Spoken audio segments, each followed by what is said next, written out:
Assalamualaikum warahmatullahi wabarakatuh. A'udzu billahi minasyaitonir rajim. Bismillahirrahmanirrahim. Alhamdulillahi rabbil alamin. Alhamdulillahi hamdan katsiran tayyiban mubarakan fih. Wassalatu wassalamu ala asrofil anbiya'i wal mursalin Sayyidina wa maulana Muhammadin sallallahu alaihi wasallam wa ala alihi wa ashabihi wa man tabi'ahum bi ihsanin ila yaumiddin amma ba'du. Alhamdulillahi rabbil alamin. Kita kembali dipertemukan oleh Allah Subhanahu wa taala. Pada masa sekarang ini kita sedang mengalami masa pandemi COVID-19, di mana pemerintah melaksanakan berbagai kebijakan, pembatasan sosial, PSBB, dan hal-hal lainnya, yang itu merupakan bentuk tanggung jawab pemerintah untuk melindungi warga negaranya. Di dalam kaidah fikih disebutkan darul mafasid aula min jalbil masolih, mempertimbangkan kerusakan, mempertimbangkan hal-hal yang tidak baik itu lebih utama daripada mempertimbangkan kemaslahatan atau hal-hal yang positif yang akan kita dapatkan.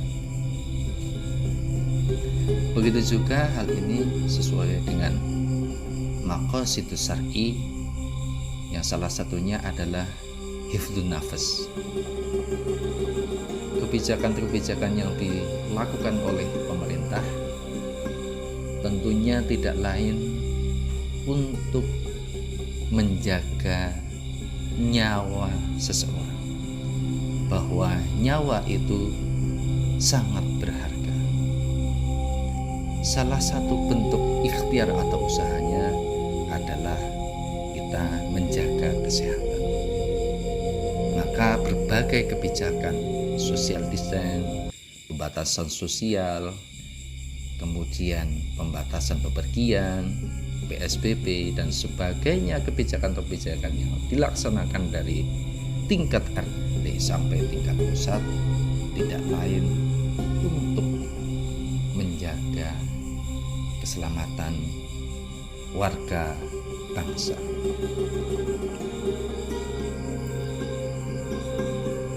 Akan tetapi kadang kita menemui ada seseorang yang mengeluh bahwa dirinya sudah melakukan berbagai daya dan upaya, sudah memakai masker, sudah cuci tangan, sudah menjaga asupan makanan yang dikonsumsi, akan tetapi masih tersakit COVID-19.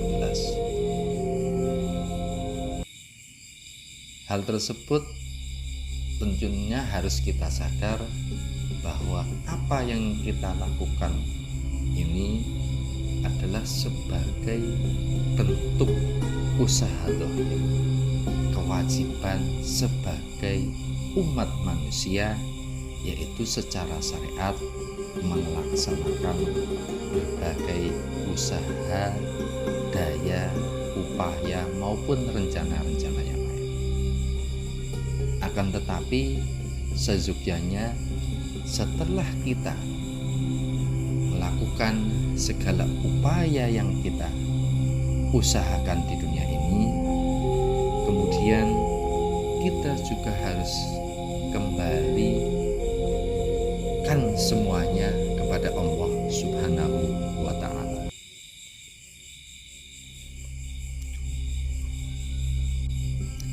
Lalu apa yang kita lakukan setelah secara dohir, secara syariat kita menunaikan beberapa tindakan? di dalam kitab Ta'limul Muta'alim itu disebutkan setelah kita belajar secara syariat, kita juga perlu belajar ilmu amalan hati. Setelah secara syariat kita belajar tentang kewajiban-kewajiban kita sebagai umat manusia, yaitu sebagaimana sholat, zakat, puasa, haji, dan ketentuan-ketentuannya, maupun hal-hal yang halal dan haram yang kita makan, kita wajib belajar, yaitu wa kadzalika yuftaradu alaihi ilmu akhwalil qalbi minat tawakkuli wal inabati wal khasyati war ridho. Yaitu yang pertama, kita bimbing diri ini untuk senantiasa tawakal, memasrahkan segala daya upaya yang kita lakukan kepada Allah Subhanahu wa Ta'ala. Artinya pada akhirnya hasil atau kejadian ataupun yang akan terjadi itu adalah atas kehendaknya Allah Subhanahu wa Ta'ala. Tentu kita memiliki keinginan dan kemauan, tetapi semuanya sudah ditentukan oleh Allah Subhanahu wa Ta'ala. Yang kedua yaitu inabah. Senantiasa kita mengembalikan apa yang terjadi sebagaimana COVID-19 itu kepada Allah Subhanahu wa Ta'ala. Virus COVID-19 tentunya tidak lain adalah makhluknya Allah Subhanahu wa Ta'ala. Dan kita harus pandai-pandai mengambil apa sebenarnya hikmah dari adanya pandemi COVID-19. Salah satunya misalnya kita harus mengisolasi diri, yaitu sebenarnya sudah sesuai dengan konsep maupun sirah nabawiyah. Ketika Rasulullah SAW melihat kondisi masyarakat kota Makkah, kaum Quraisy yang telah bergelimang dengan dosa dan kemaksiatan, Rasulullah merasa risau dan galau atas keadaan yang ada. Maka beliau kemudian berdiskusi dengan istrinya Dewi Khadijah, yang pada akhirnya beliau uzlah ke Gua Hira. Begitu juga di dalam konsep Jawa ada yang namanya bertapa. Setelah kita melakukan isolasi diri, bertapa, beruzlah, insya Allah kita akan menemukan titik batin yang lebih terang, titik batin yang lebih tinggi. Kemudian yang ketiga adalah khasyah.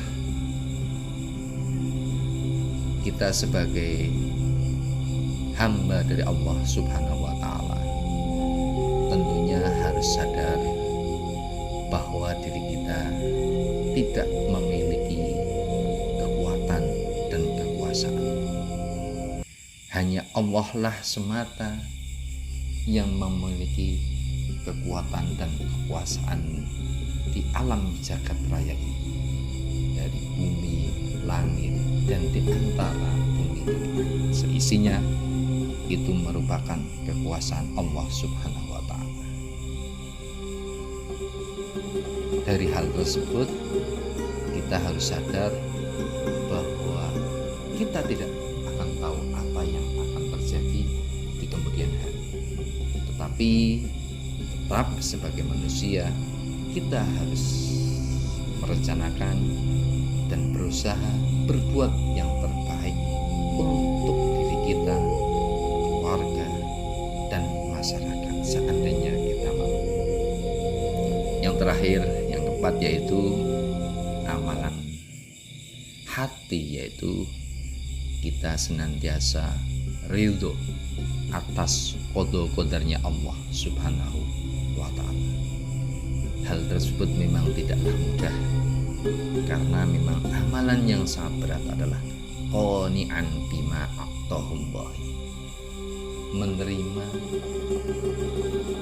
apa yang diberikan oleh Allah Subhanahu wa ta'ala pada diri kita. Itu tidaklah mudah, tetapi kita harus senantiasa belajar bahwa apa yang terjadi, khairihi wa syarrihi minallahi ta'ala, yang ada di hadapan kita, yang ada sekarang, besok maupun yang akan datang, entah itu baik maupun buruk, adalah dari Allah Subhanahu wa ta'ala.